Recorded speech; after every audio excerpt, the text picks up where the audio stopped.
এক যুবক এসে বললেন, ইয়া রাসূলুল্লাহ ইযান লি বিজিনা, হে নবী আপনি আমাকে জিনার অনুমতি দিন, জিনার অনুমতি দিন। ফা আকবালাল কওমু আলাইহি ফাজাজারুহু মাহমাহ, সাহাবারা ধমকাতে লাগলাই, বেয়াদব, লজ্জা শরমের মাথা খেয়ে কি বলো এগুলো তুমি নবীর সামনে, জিনার অনুমতি দাও। ওয়ালা তাকরাবুজ জিনা, আল্লাহ বলেন জিনার কাছেও যেও না, ব্যভিচারের কাছেও যেও না, তুমি নবীর সামনে এসে এই পাপের অনুমতি চাও। রাসূল ইসলাম কিছু বললেন না।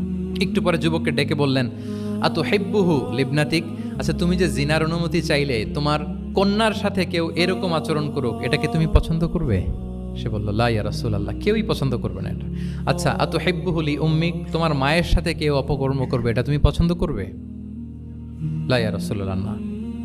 আতুহিব্বুহু লি উখতিক, তোমার বোনের সাথে কেউ এই কাজ করবে, তুমি পছন্দ করবে? সে বলে, না। ঠিক তখন রাসূল সাল্লাল্লাহু আলাইহি ওয়াসাল্লাম বললেন, তুমি যে এই কাজের অনুমতি চাইলে, যার সাথে তুমি জিনায় লিপ্ত হবে, সে তো কারো না কারো মা, কারো না কারো বোন, কারো না কারো আদরের কন্যা, তাহলে কিভাবে তুমি এটা করতে চাও? যুবক লজ্জিত হয়ে গেল। এত লজ্জিত হলো, রাবি বলতেছে, ফালাম ইয়াকুন বা'দা যালিকাল ফাতা ইয়ালতাফিতু ইলা শাই, ওই রাবি বলতেছে এরপরে কোনোদিন এই যুবকরা ডানে বায়ে তাকাতেও দেখি নাই, স্ট্রেইট হাঁটতো। সুবহান। রাসূল ইসলাম দোয়া করেছিলেন তার জন্য, আল্লাহুম্মা গফির যামবাহ ওয়া তাহহির কলবাহ ওয়া হাসসিন ফারজাহ, আল্লাহ তুমি তার গুনাহ মোচন করো, পাপ মোচন করো, আল্লাহ তুমি তার অন্তরকে পরিশুদ্ধ করো, আল্লাহ তুমি তার চরিত্রকে নিষ্কলুষ করে দাও। নবীর দোয়ার বরকতে চিরজীবনের জন্য নিষ্কলুষ পবিত্র তিনি হয়ে গেছেন।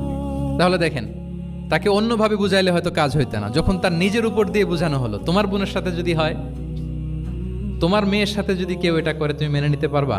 এটাকে বলে ইমোশনাল ইন্টেলিজেন্সকে কাজে লাগিয়ে, মানুষের আবেগ অনুভূতিকে নাড়িয়ে দিয়ে, teaching by touching the heart, teaching by touching the emotions.